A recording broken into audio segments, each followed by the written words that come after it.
رسول اللہ صلی اللہ علیہ وسلم نے فرمایا، یہ مہینہ جو تم پر آیا ہے اس میں ایک ایسی رات ہے جو 1000 مہینوں سے بہتر ہے۔ جو شخص اس سے محروم رہا وہ ہر بھلائی سے محروم رہا۔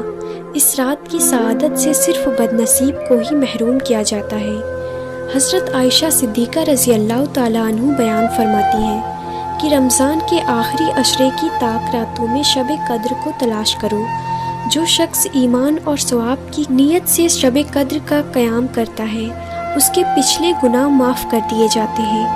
جو شخص شب قدر ایمان کے ساتھ اور صرف آخرت کے ثواب کے لیے ذکر اور عبادت میں گزارے تو اس کے پچھلے گناہ بخش دیے جاتے ہیں۔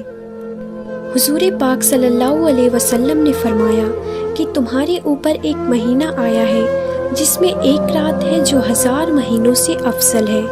جو شخص اس رات سے محروم رہا وہ یا ساری ہے خیر سے محروم رہا۔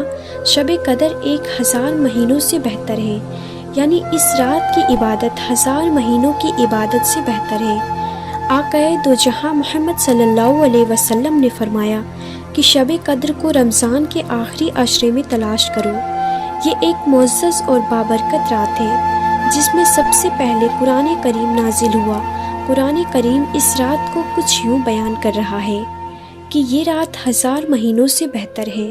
عائشہ رضی اللہ تعالی عنہ فرماتی ہے کہ رمضان کے آخری عشرے یعنی 21 اور 30 روزے شروع ہوتے ہی رسول اللہ صلی اللہ علیہ وسلم عبادت پر اپنی کمر کس لیتے، یعنی بے تحاشا عبادت کرتے، رات بھر عبادت کرتے اور اپنے گھر والوں کو عبادت کے لیے جگاتے۔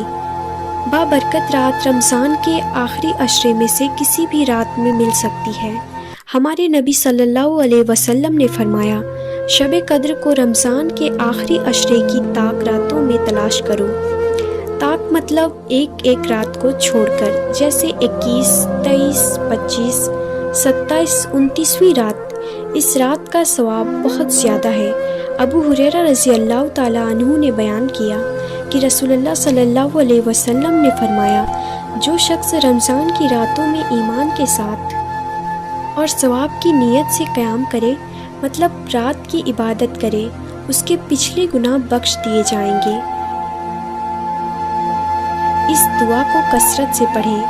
آخری 10 راتوں کے لیے اس دعا کو یاد کر لیں اور کثرت سے اس دعا کو پڑھ لیں۔ اس کا ترجمہ یہ ہے، اے اللہ تو معاف کرنے والا ہے اور تو معافی کو پسند کرتا ہے، بس تو مجھے معاف کر دے۔